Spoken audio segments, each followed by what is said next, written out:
How is everyone doing? I'm NiiNiiFC, this is Bluelions TV, and welcome to the Chelsea vs Watford's pre-match live stream show. You guys have the possibility and the opportunity to ask me any questions you want. Of course, if you want your question prioritised, if you want to support the channel, or if you want to help a brother out, use the super chat feature, of course, and get your questions prioritised. It's good to see all you guys here.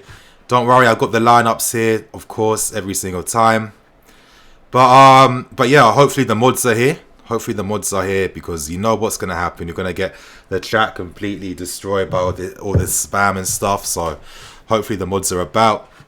But you guys, let's get straight into the lineup for today's game. Now I know that a lot of us are going to be disappointed. We get it. We know that with this squad, it's not the strongest squads. We know that certain players aren't as enjoyable to watch live. I understand, but we have to respect the context of the season right now. We have to respect that we're trying to get into the final of the Europa League. We're trying to win our games as well. And for me, it's smart squad management by Sarri. Ruben not starting this game isn't a big deal for me in particular. He's not perfect just yet. Sarri understands and respects the importance of the player. Now it's all about making sure that he's as fit as possible because we're going to need this guy in all our remaining games featuring in minutes. We're going to need this guy against Frankfurt on Thursday as well. And we're going to need this guy in a potential Europa League final. He's that important. So it's okay that Sarri's using him with a degree of care. I hope that people are going to understand the decision. Of course, Aspie naturally is going to be playing. Christensen, Luiz. Alonso this time of Emerson. Yeah, makes sense. Emerson, of course, playing against Frankfurt. Sarri's obviously going to turn to use him again. Wants them to be as fresh and fully fit as possible. So of course there's times where you're going to have to rely on the squad to do their thing. Hopefully Alonso is going to step up today. I mentioned last time in the last game where even though we know he's not a great player, he can still give us some clutch moments, and he proved that last week. Of course, midfields, Jorginho and Kante. Ross Barkley's not in this team anymore. The only reason why Ross Barkley was even getting minutes in the first place was because his tactical understanding was on point. He understood what he needed to do, and he had the advantage over someone like a Cover and Ruben for obvious reasons. Of course, I can't keep explaining why Ruben hasn't been playing. Pedro Higuain and Hazard up front as well. Makes sense. I'm not really upset or annoyed about the lineup. Of course, it's always going to be disappointing to not see guys like Ruben play because he's a joy to watch. You know what I mean? But you have to respect the context of this season. You know, everything that's on the line, everything that's at stake as well. So this lineup's normal to me. It's not too deep. But I'm going to look through some of your questions now.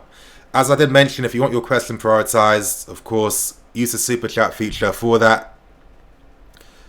Supreme, why the hell is Ruben not playing? Well, I've explained. Hopefully I don't have to keep explaining again and again. Too often, and I do get a bit surprised because obviously, you know, you guys must watch my content for a reason, but too often sometimes some people are just too quick to react instead of just analyze, you know, why this is happening in the first place. And it's just like, how many times is Ruben's back situation going to be ignored and overlooked? And anytime I keep seeing comments where it's completely disregarding that fact, it's showing me that you're not really analysing or thinking about the game that deep. You know, this ain't Football Manager, this ain't FIFA. You know what I mean? We can't see that Ruben's on like 80% match fitness or whatever like that. We're not playing a game. This is real life, you know? So we understand his situation. It's delicate.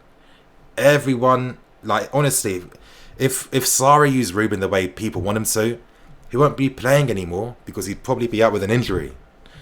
Looking through some more questions. Mariba, Delafay will kill Alonso.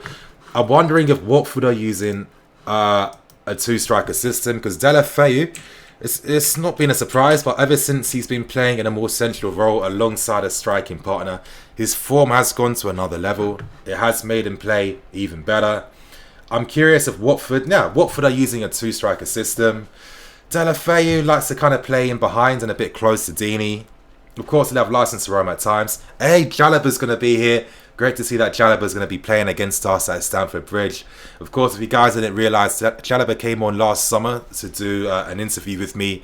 We spoke about football for an hour with me, him and Joe Tweedy. Great stuff. It's on my channel somewhere if you guys are interested. But I'm definitely going to be clapping to see Jalaba playing, and the guy's been suffering with so many injuries. Hopefully now, for next season, he's going to come back fully fit and fully ready. Other questions. KNT, the Chelsea fan, when was the last time Barkley started? I think it was like midway through April, or like the beginning of April. He hasn't started for time. There's a reason why Sarri wanted midfield players in January. If they came, it would have meant guys like Barkley wouldn't be playing. Sarri can only do the best job he can do with the squads. We have to accept that. Yeah, mods. Hopefully the mods are here. Hopefully, I mean, I need to fight. You know what? I need to start following mods on Twitter so we can communicate more. Jack CFC, thoughts on Louis' contract situation. I'm hoping that we come to an agreement and he gets a deal. I'm thinking about the long-term benefit, and Luis has way more pros and benefits for this club than his negatives. Don't listen to the detractors. They're going to use the small things against him every single time. His positives far outweigh his negatives, in my personal opinion, and he's good for the squads. Darraga Walsh, NiiNii, do you think we should sign a big left back this summer, possibly Alex Telles or Gaia? I mean, Gaia, I haven't been following what he's been doing at Valencia, so I don't know how his season's been. Alex Telles is showing that he is one of the best performing fullbacks in Europe. He's been doing it consistently for like 3 seasons right now, so he's an interesting alternative. Let's see what the club are going to do. We know they're assessing players in the loan army and, really assessing who's good enough to make it with us for next season. I'm hoping that means that we're going to analyse Jada Silva for the past 2 seasons now. He's faced so much adversity. It's always been because of his lack of height, but every single time through that midway point of the season, the manager finally wakes up, trusts his abilities, and after a handful of games, Jada Silva acclimatizes and he puts some top performances. This guy, I mean, he can play all across the left. His dribbling, press resistance, crossing. The guy can cross the ball as well. His tenacity in the tackle. I've never understood this thing about height, as if there's like so many 6-foot wingers in the Premier League, as if strikers go out to the wide areas to win their balls. Of course not. If anything, I want my fullback to be a bit smaller, so his low centre of gravity can help him, obviously, keep up with the runs made by opposition wingers, etc., etc. And for me, when it comes to that position, it's mostly about 50-50 tackling. You don't have to hold off your someone for a few seconds with your body. Most times, if you've got good tenacity in the tackle, that's all you need.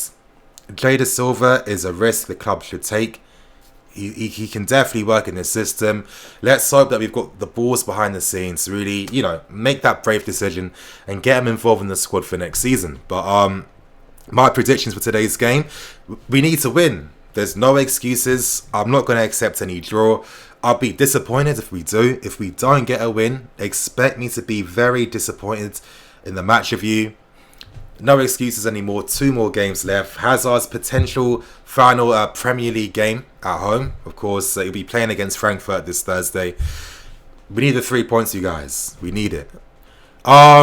Kid Flame, NiiNii, do you think this is Hazard's last PL game in the Bridge? Who knows? I mean, we've seen the marketing effort and campaign by Nike and the club. Hazard's adorned the front cover of the mega store, all these ad campaigns, etc., etc. They're selling shirts with his name on.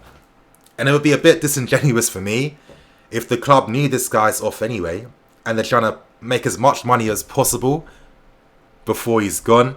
That wouldn't surprise me. It's big business. It's how this stuff works. Hopefully, obviously our fan sides are always going to be hopeful. We're always going to hope that there's something deeper behind this meaning. We're going to hope that hopefully Hazard does have a change of heart. Let's hope today that the fans are going to be in full support. They're going to fully sing him and chant his name. That's what we need to do. Let's show him that love. Let's make him feel appreciated. I'm hoping the fans are really going to get behind him today.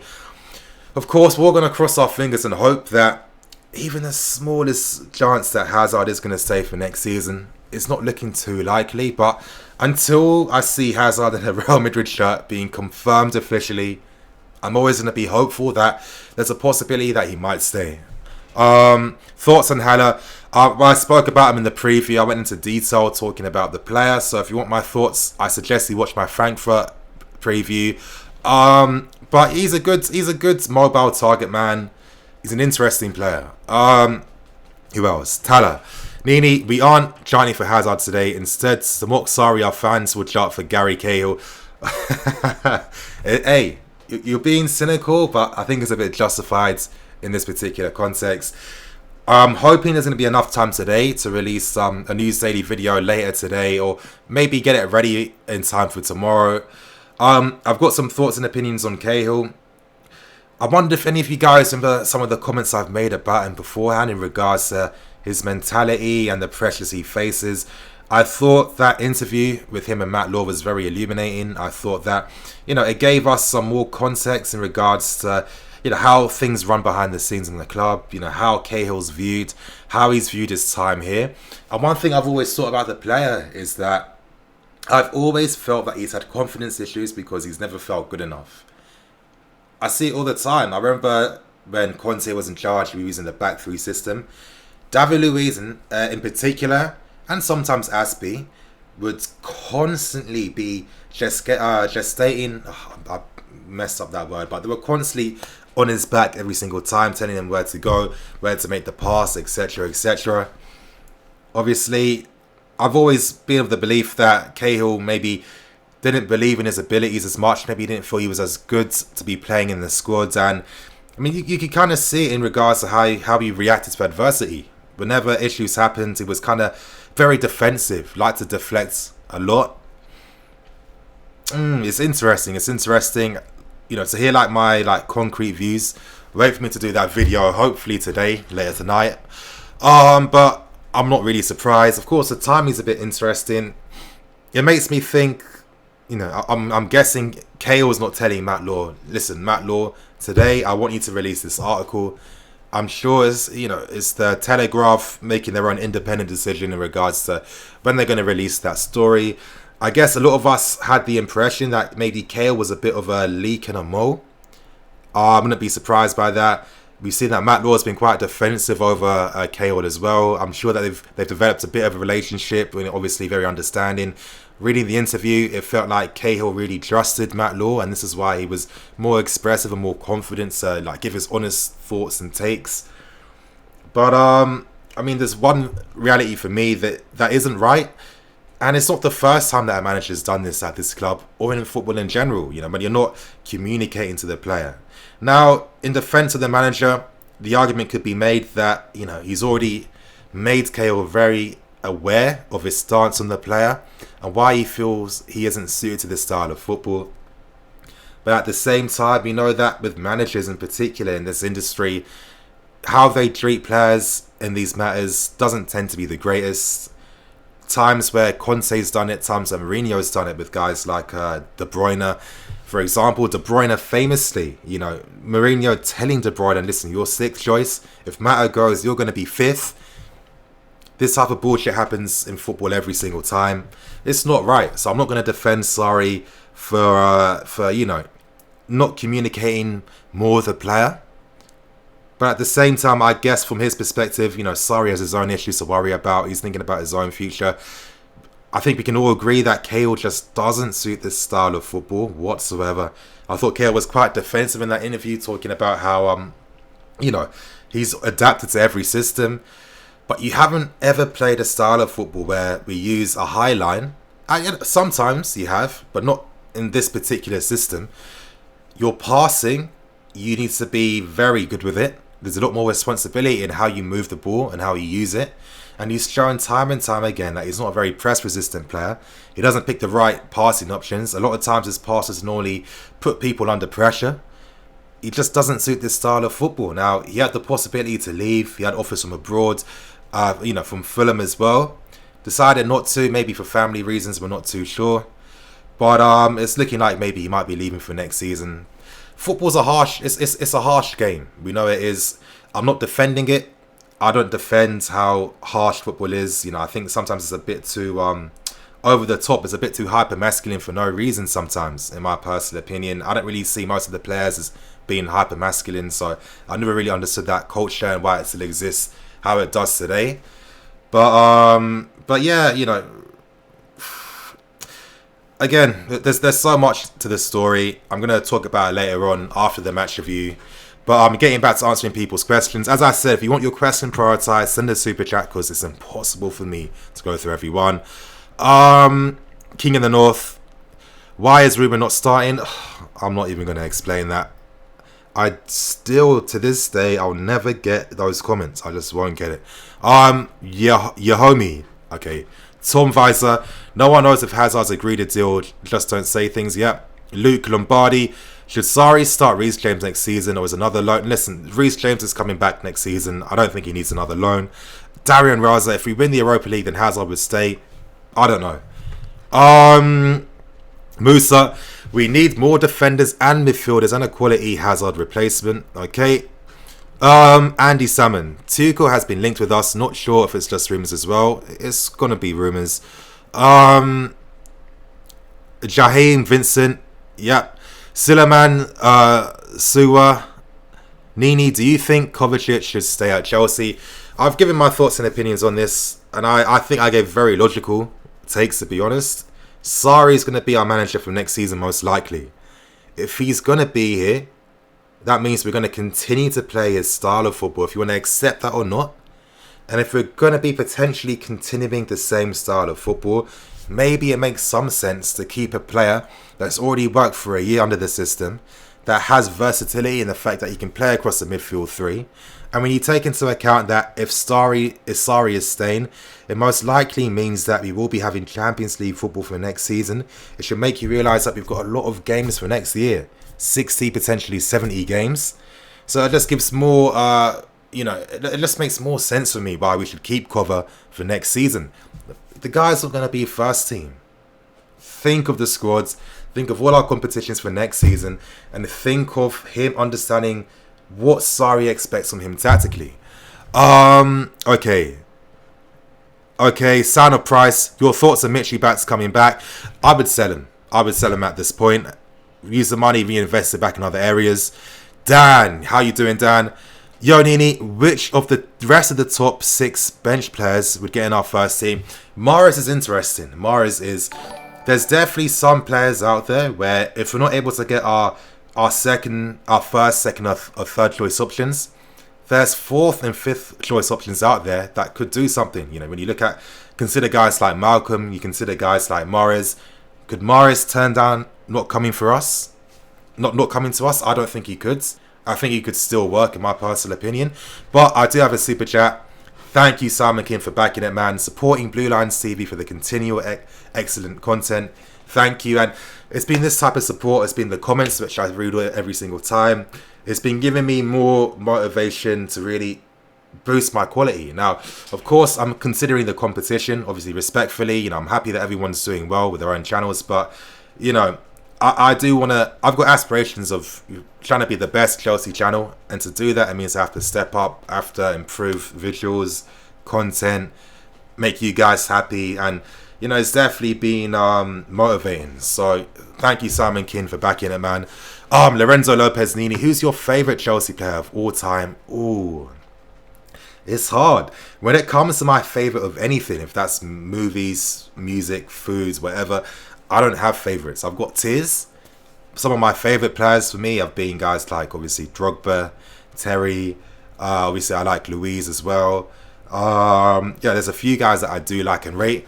B&M, you are already the best Chelsea channel, bro. Thank you.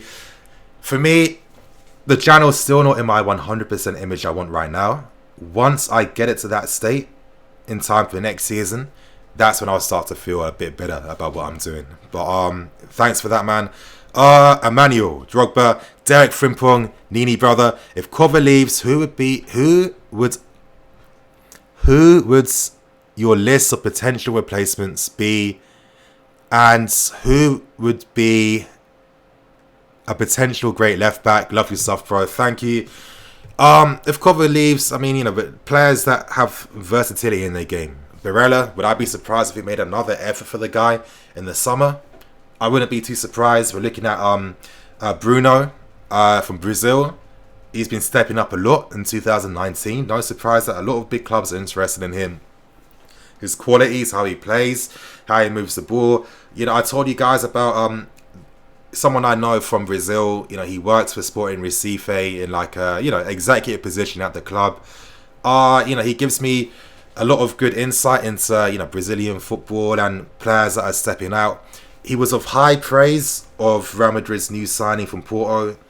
Oh, what's the guy's name? That Brazilian guy. He was a right back, then he moved into defence. Madrid just signed him. I forgot his name on the top of my head.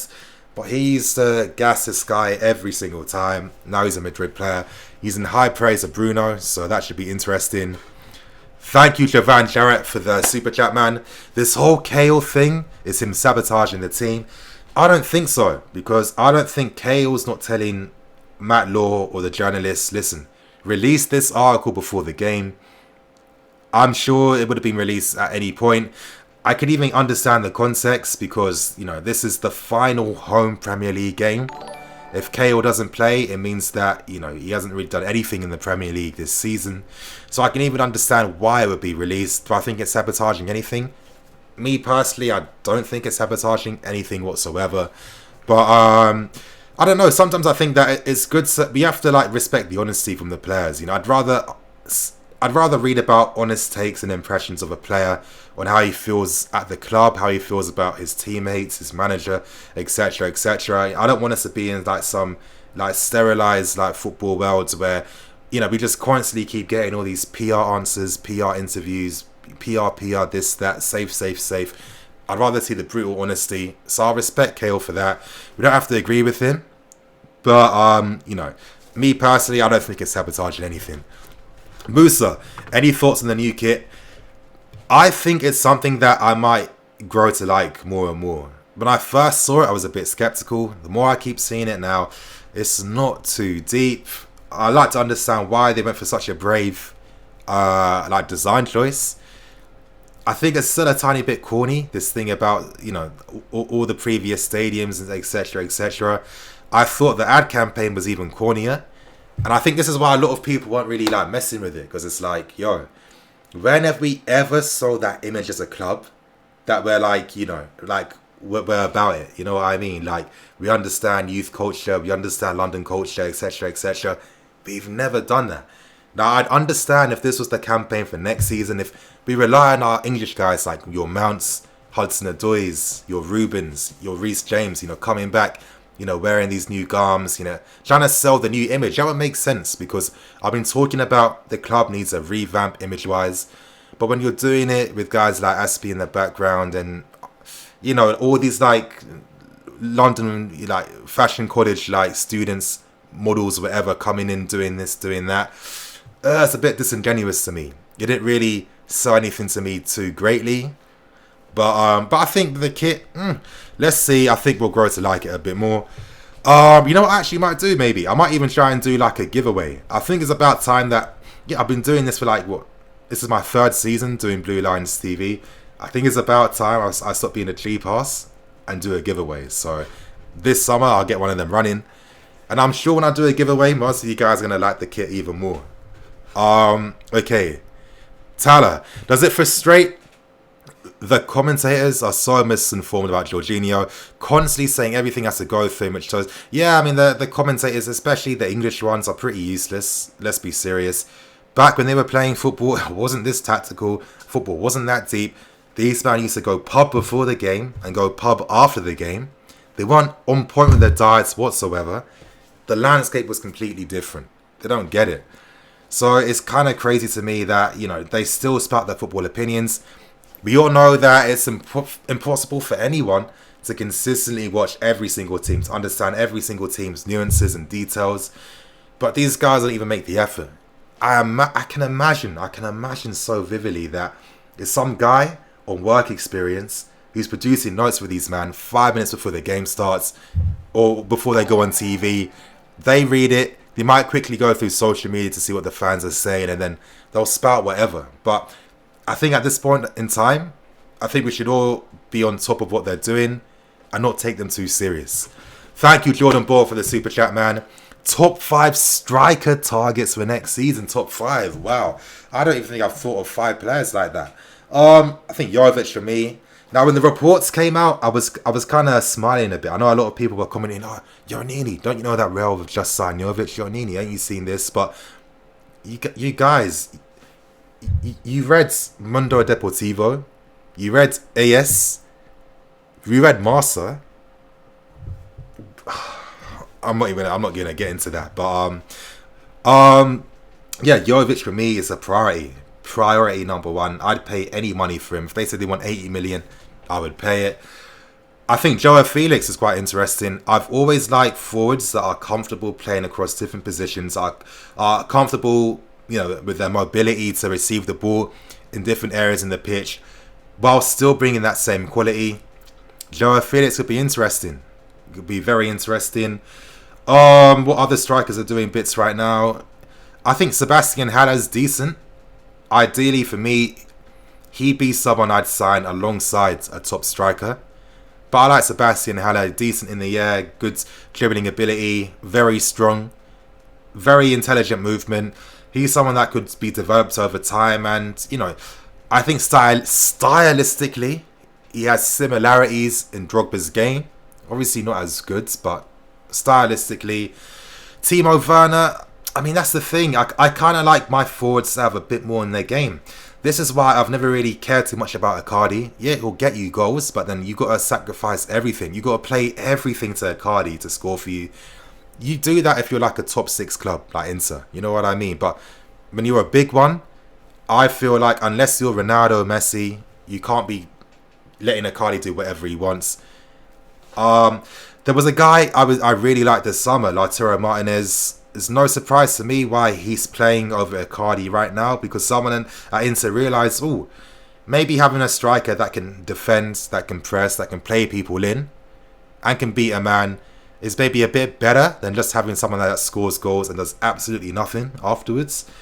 He'd be someone I'd like. And who's another a striker doing bits right now?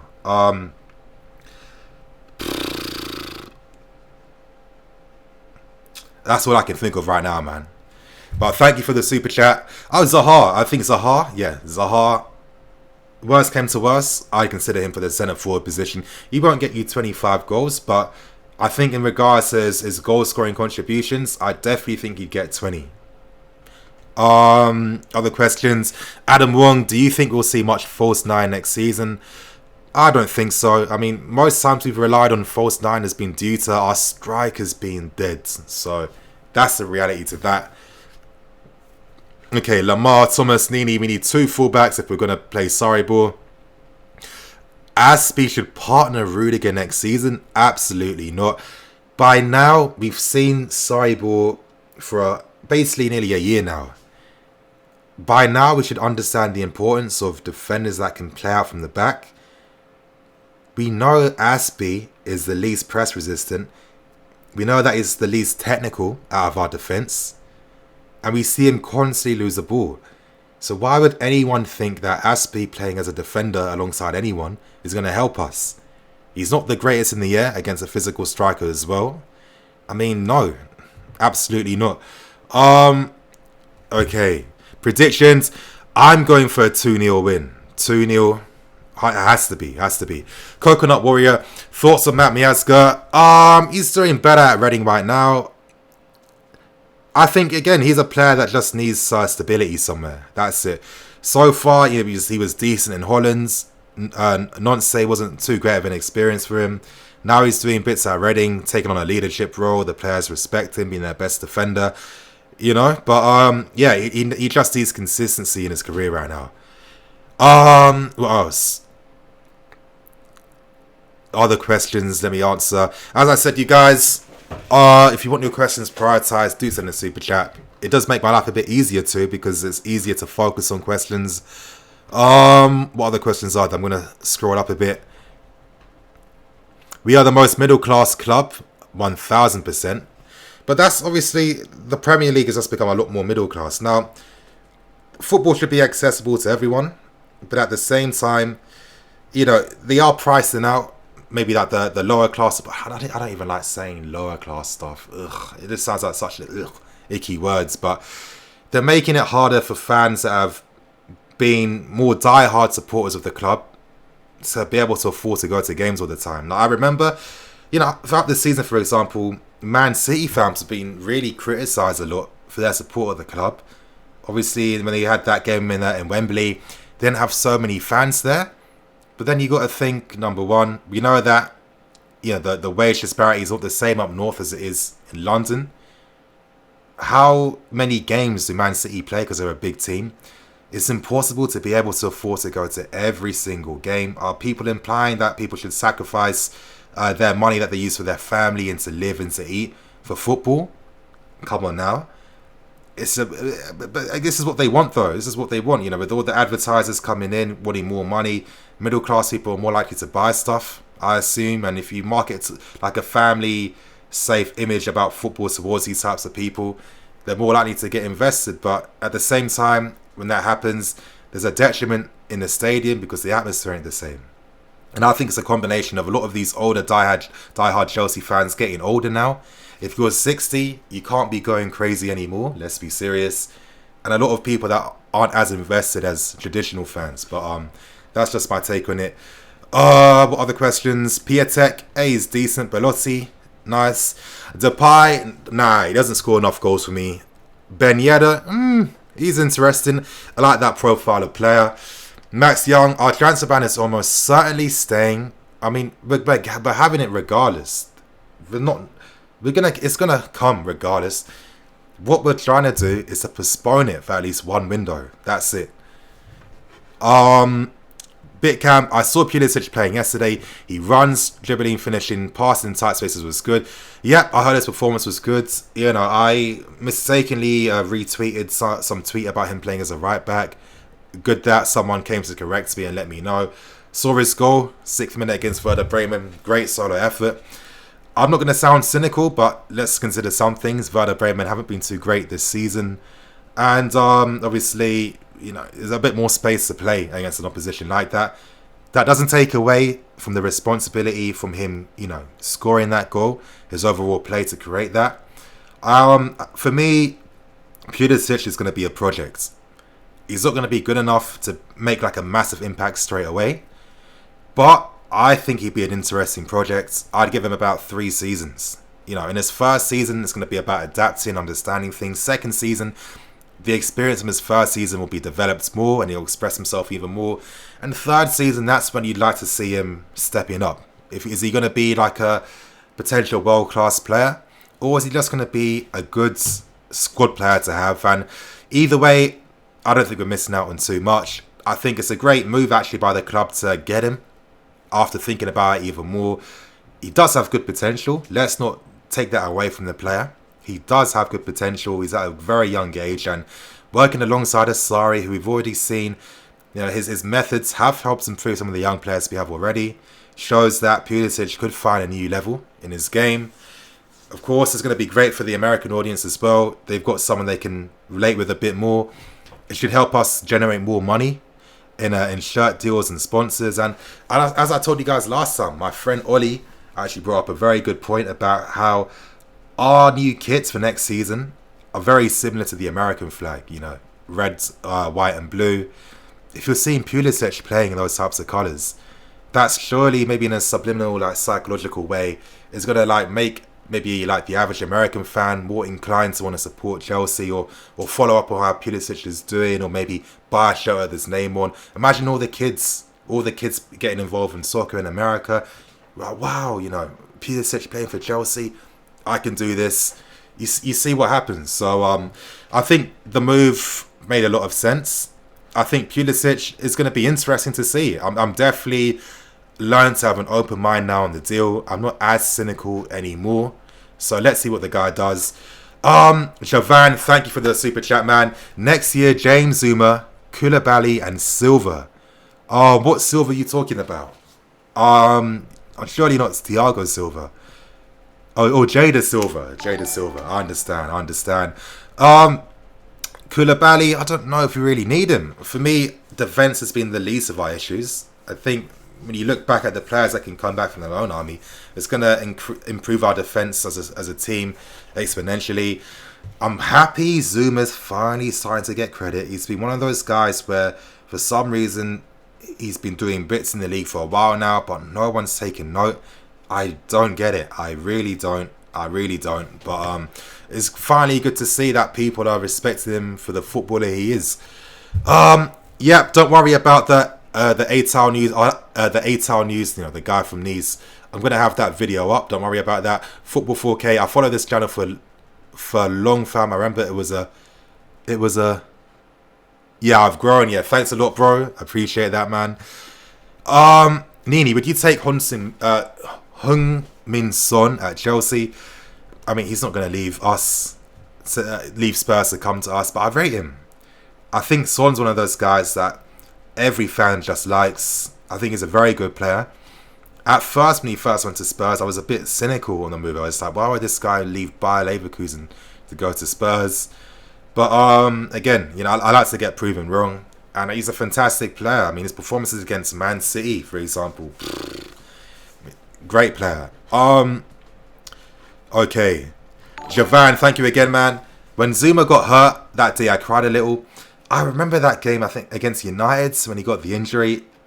It really frustrated me because when Zuma went for that ball in the air, it felt like he didn't have to do it. And it felt more like a tackle you make when you're young. You know, a tackle you make when you're young where, you know, you're like the emotion of the game takes over you more. You know, you want to win every single tackle, no matter how impossible it is. And unfortunately, it's an unnecessary risk. But the guy's grown from it. He's become much stronger for it as well. I don't think there's been any issues with that injury anymore. And it was just crazy to me, like, during the time, everyone just assumed that he was a finished player. I mean, do people forget we're living in 2019? Like, this ain't the 80s. Harry Truman, thank you for the super chat, man. Why are we chasing Atal when we have James? That's one thing I've been thinking about for a while. I've got my thoughts ready for a video. I'm probably going to release it maybe for tomorrow or maybe later tonight. I'm undecided on it. But I tried to think of all like the hypotheticals in regards to how Reece James and Atal could work together. Maybe are there parts of these players' games we're not really considering as much, etc., etc. Okay. Blockboy, who knows where I can stream the game? Normally, if you just type in Chelsea Watford stream on Google, does that not come up with something? I mean, it should. I know there's a website called, if you guys look in the comment section, it's something like that. The website's called, have a look. But if you guys actually have links to it, help people out. Let them know where to find it. Charlie, what is the name of... Yeah, Jovic is already going... Okay. Emmanuel, there is something called squad depth. Exactly. What do you think of Masunda and Kennedy on loan? I think Kennedy, you know, his season was expected. I mean, the guy's 20-something. He's barely played any football. Masunda, for me, is one of the most unluckiest players we've had for a while. Injuries after injuries at every crucial key stage. It's crazy. In that sense, I can understand why a loan move's needed, just so he can get up to speeds and try and get the possibility of playing week in, week out. He needs that. To this day, I think we kind of did him dirty. After that loan spell at Real Betis, he should have come straight back into the squads, and we should have considered trying to implement him. But it feels like our strategy in regards to how we view youth players has definitely changed for the positive right now. It's just a shame, though, that Masunda's not coming through right now. The club, I feel, have learned from their mistakes. It's a shame that those mistakes have really affected some really amazing players. Players that I don't know if we'll be... Like, players that, you know, I don't know if we'll have the same quality in the youth team. You know, I still think Boga to this day is probably the best youth player I've seen. But, you know, it gets like that. But you guys, I need to bounce right now. Obviously, I need to watch the game. Don't worry, of course, later on, most likely an hour or just under an hour after the game ends will be the match review. Don't miss out on that. Hopefully, if I got the time, I'm going to release that news daily video in the evening, or maybe for tomorrow instead. Oh, I've got one more super chat. Thank you, bro. I got to answer very briefly because I need to bounce. Chelsea need to be careful. Pep has his eyes on Reece. I wouldn't be surprised It's very simple for us. All we have to do is play the guy. But thank you to everyone who supports me with super chats every single time. Thank you to all the positive comments, for all the love, for all the interaction, for all you guys taking your time out to view this stuff. This is why I do it. It means a lot. I'm NiiNiiFC. This is Bluelions TV. I'll see you guys for the match review.